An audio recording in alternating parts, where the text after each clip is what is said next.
Le marché crypto traverse une séance particulièrement tendue et clairement quelque chose est en train de se jouer. Depuis plusieurs heures, les signaux se multiplient et convergent tous vers un même constat. La pression est bien réelle, aussi bien sur Bitcoin que sur l'ensemble du marché. Bitcoin évolue désormais sous les 84 000 $, après une nouvelle vague de vente qui a touché aussi Ethereum, XRP et Dogecoin. Cette baisse ne sort pas de nulle part, elle s'inscrit dans un contexte de volume en forte diminution, notamment sur les marchés à terme. Les volumes des futurs Bitcoin viennent de toucher leur plus bas niveau depuis 2024, ce qui traduit un net retrait des traders spéculatifs et une baisse de l'appétit pour le risque à court terme. En parallèle, une vague de liquidation a frappé les marchés. Plus d'1 milliard de dollars de positions ont été liquidées en très peu de temps, non seulement sur les cryptos, mais aussi sur les métaux et le marché des devises. Ce type de mouvement est souvent le signe d'un reset brutal du marché, où les positions trop exposées sont nettoyées avant une nouvelle phase. Dans ce contexte déjà fragile, Binance se retrouve de nouveau sous les projecteurs.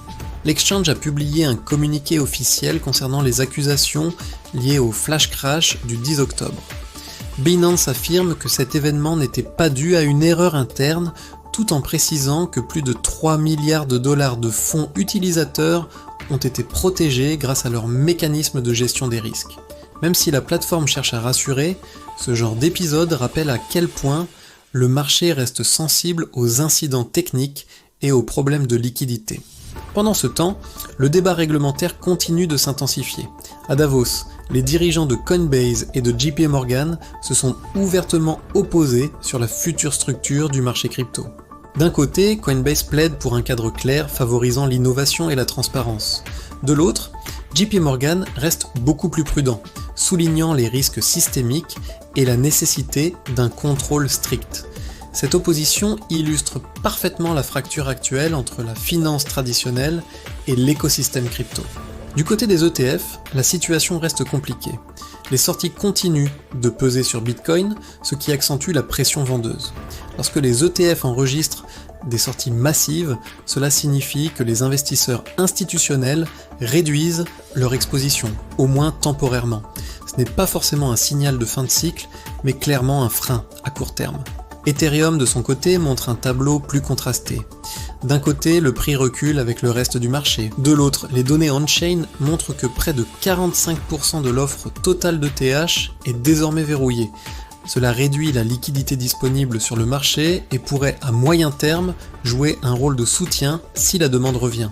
Pour l'instant cependant, cela ne suffit pas à inverser la tendance. Sur Solana, l'activité réseau reste impressionnante. Les adresses actives ont doublé récemment, atteignant plus de 5 millions, avec un nombre de transactions quotidiennes qui dépasse désormais les 80 millions. La DeFi et les DEX sur Solana continuent d'attirer des utilisateurs, malgré la baisse générale des prix. Cela montre que, sous la surface, l'écosystème reste vivant et en pleine expansion. Mais le marché ne regarde pas uniquement les cryptos. Le contexte macroéconomique pèse lourdement. La nomination de Kevin Warsh comme potentiel futur président de la Réserve fédérale américaine, soutenu par Donald Trump, a ravivé les inquiétudes sur la politique monétaire à venir. Les marchés craignent un environnement plus restrictif, ou au minimum une période prolongée d'incertitude sur les taux. À cela s'ajoute une corrélation de plus en plus visible entre Bitcoin et les autres classes d'actifs. L'or montre des signes de faiblesse et certains observateurs estiment que Bitcoin pourrait s'en sortir mieux à long terme, mais à court terme, la volatilité domine clairement. Enfin, il faut aussi mentionner le climat global de confiance. Les saisies de fonds crypto liées à des activités illégales, comme les récentes opérations en Turquie, rappellent que la surveillance réglementaire reste intense.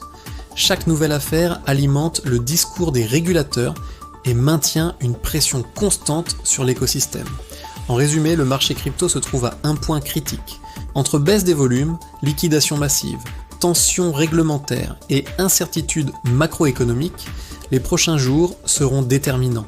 Soit le marché parvient à stabiliser ses niveaux et à reconstruire une base solide, soit la volatilité pourrait encore s'intensifier. Plus que jamais, la prudence est de mise. Ce n'est pas le moment de se laisser emporter par l'émotion, mais plutôt d'observer attentivement les données les flux et les réactions du marché. Les mouvements actuels pourraient donc bien définir la prochaine grande phase du cycle crypto.